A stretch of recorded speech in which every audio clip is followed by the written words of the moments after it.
loved seeing the origins of Don and Dixie, Yeah. as well as like how Blythe entered the picture. And we also get like Dixie and Blythe's first meeting in this episode. And then like when Don and Dixie are brought back together, because we knew that happened, but to see it at the end was great.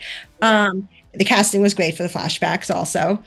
How much of that backstory had you known prior to the script? None, which is actually crazy. I mean, of course, this isn't how TV works most of the time, but I wish we would have known that because, you know, it informs our choices as actors. And it was so great to now have this information from here on out to really inform what we do. And you really kind of get to see where they all began and how, you know, Blythe and Dixie, like why they butt heads.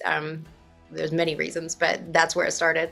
We didn't know all of this before this episode. How much was that in line with like anything you had in mind yourself for what the backstory could be? I think it wasn't very much in line with that, with what I had in my head. But of course, there's always so much that they elaborate on that you could never even dream up. So it's wonderful, you know, like I said, now to really kind of have that story solidified and kind of where it now takes us in the future of their relationships. Dixie is able to get through to Don when he's struggling to journal because like she's able to bring up the memories that he can't face because she was also there. So why else do you think that she was the one who he needed in that moment? Because it's not just that history, it's kind of also who Dixie is, right? I mean, like, you know, like you said, she was the one that was there back then. And I think that just shows you their connection, that she's the one that can get through to him where, you know, Blythe and Don don't have that history together. And so that history and that connection is what kind of allowed him to open that door, knowing that he had the support, I think, of someone that was actually there at that time. But I think you really see that there's a certain kind of connection that they have that Blythe and he do not, although they have their own beautiful love story. So that's where it becomes very complicated. And that's when you see like he needs both these women in his life, just in different ways. Yeah, absolutely. He does need them. And I think Dixie and he will always have some sort of love and connection, you know, for each other. And you know, they have a son together. They share a son together. So I think you get to see that we are both very, very meaningful to this man in different ways. It's also like moments like that, and then also when Dixie tells Don to breathe before he speaks up at the parole hearing, that it feels like Don and Dixie could actually be great as friends if they kind of like left the baggage aside and they could be in each other's lives like that. But like we know that Dixie has an ulterior motive, which we've known from the beginning of the series. Could she ever let go of her pain enough that she'd be okay with them being just friends and like actually moving forward? I don't know. I think that's so hard for any human to be still, because I think Dixie's still very much in love with him. And I think because of that, I think it's so painful for her to be around him and Blythe and especially it's not just the pain of that, but it's also she feels like she's been slighted in life, right? And, you know, to see this life that they now have together with all this money and, you know, power, I think for her that's also very painful. So there's a lot of pain points for her to be around that.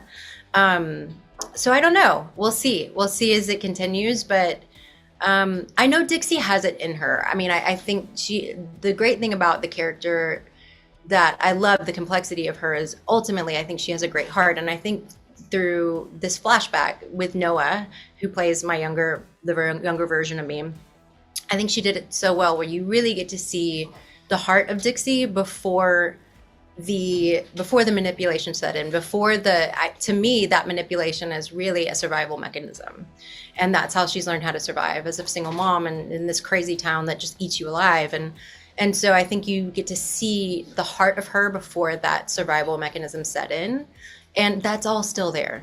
And so I think ultimately she has it in her if she can dig deep enough. Because I was gonna bring up like that last present day scene, like when Blythe is walking away. Dixie remarks like the universe always brings us back together. And like you said, like, you know, Dixie still loves Don. Like Rashad told me early in the season that like Dixie at the start is about punishing Don, but then like there is that love there, and like that comes into play as well. So is it that love that's why she thinks like, you know, she's thinking like, oh, we can get back together? Is it just like the universe does keep bringing them back together? So does that play a role into her thinking too? Oh, I think so. I think she truly believes that the universe has always brought them together, and it does. It continues to bring them back. So she's not lying about that. Like that's definitely, I think she truly believes that. And I think somewhere in her, she truly thinks that because of that, that there will always be an opening, you know? And it also feels like she hasn't found someone who could be like a second Dawn for her. Yeah, I think Dixie needs a love interest. I think Dixie needs love interest. So yeah, I don't think she's ever found that. And, you know, raising a son on your own, in my mind, I've always thought like, especially, you know, in the business she was in that town, like my backstory for her is I don't think she's really introduced a lot of people to her son. Like her son was her love, and she focused on him, and I don't think she ever brought many men around him. And so, I mean, I'm sure she had her fun, but it was never anything serious, and it was always about her son. And so, I think now it's time for Dixie needs to find some love in her life. She needs a distraction. Maybe if she had a good distraction, then they could be friends. And speaking of like that last present day scene, which the Dixie Blythe scenes are some of my favorite of the show. They're the best. So good. Wait, by the way, just wait. So Blythe thanks Dixie for what she did for Dawn, and Dixie responds in like true Dixie fashion. But was she surprised by Blythe acknowledging what she did? I think so. I think there was a little bit of a surprise there. You know, Blythe always tries to extend an olive branch, reluctantly. It's not, you know, but I think, you know, this Southern belle in her always tries to extend the olive branch. But yeah, I think for any acknowledgement from Blythe, and any thank you was definitely a surprise. And I think that's why you see Dixie kind of respond the way she does, is she can't take that in. You know, she can't be friends. She can't let that in. So it's always, you know, her response back is always one with a little bit of a jab. And I don't know if, you know, if you look at it, I don't know if Dixie knows how to receive love, you know, in a lot of ways. I think she's really kind of been walled off for a long time, and she can't let stuff like that in. Speaking of, can Dixie ever imagine a world where she and Blythe are friends? Ooh, good question. It's more like if the writers and producers can imagine that world. I think so. I think that there's, because of Dixie's heart and what lies underneath all of that, you know, armor, I think there could be a world. But like I said, there's so many pain points for her currently that I think there'd have to be a lot of healing in order for that to happen. I was filming that parole hearing scene and then the scene after in the hallway, because it's one of the few times we've gotten everyone together. Mm-hmm. Yeah, I actually really loved filming that scene. And it's interesting because I actually, if you noticed, I kind of like stay back.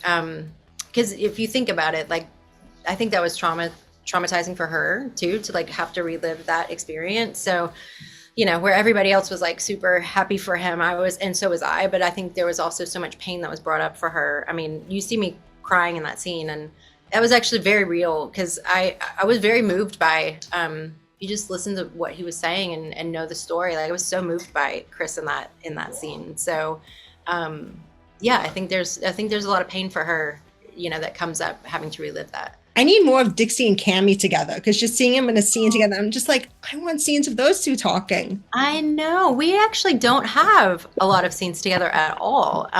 It's been so much focus on Blythe and Dixie, but maybe in next season, if there is a next season, that we'll get to see more of that. I love Kimberly, so sweet. She's such a good actress, and I would love to have some scenes with her, because she's a blast. How's Dixie and Blue's relationship, like the more that Blue's becoming part of Don's side of the family, like how is that for Dixie to see? Because like she wants him to know his dad, but then it's like it brings everyone else in. Yeah, it does bring everyone else in, and you know, we talk about those pain points for her, and I think, you know, seeing her son get like swept up in this other life, where he's gone from having really kind of nothing with her, and then now having everything kind of given to him. I think that's hard for her to watch. Although she really wants him to know his dad and have that love, and she also wants that door open to continue to manipulate. So, so I think there's so many layers to that. But I think it's hard for her. I think it's hard for her to watch. And at the same time, she wants him to know his dad. How does she feel about Blue and Taylor's relationship? Oh, I think she likes it. I think she's totally open to it.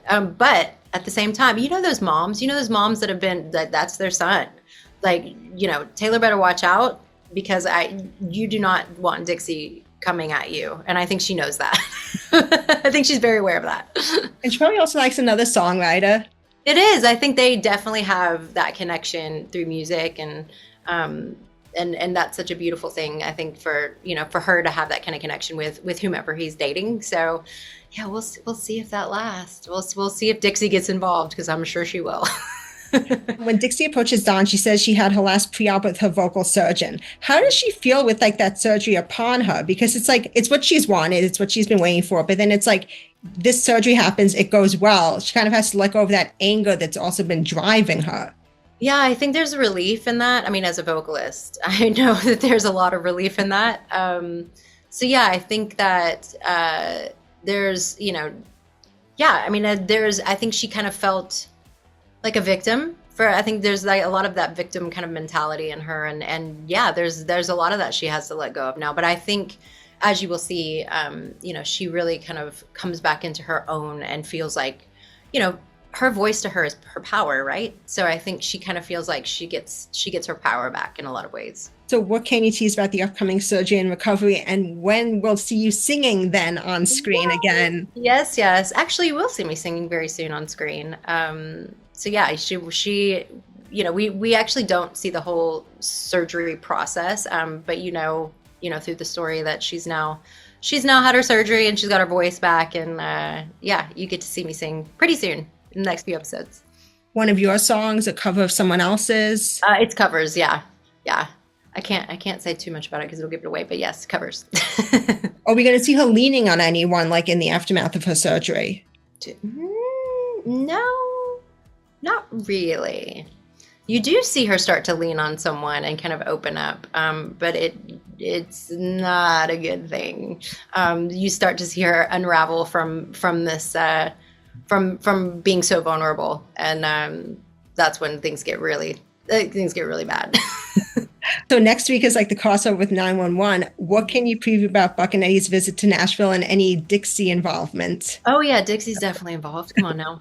There's hot guys in the room, so Dixie's involved. Yeah, there's a little bit of a flirtation thing that happens, and there's some good Blythe and Dixie moments also in the episode. So yeah, they were a blast. They were so fun. I loved having them on set, and I hope we get to do more of the crossover stuff, because I think it works. It really does. And of course, the fans love it.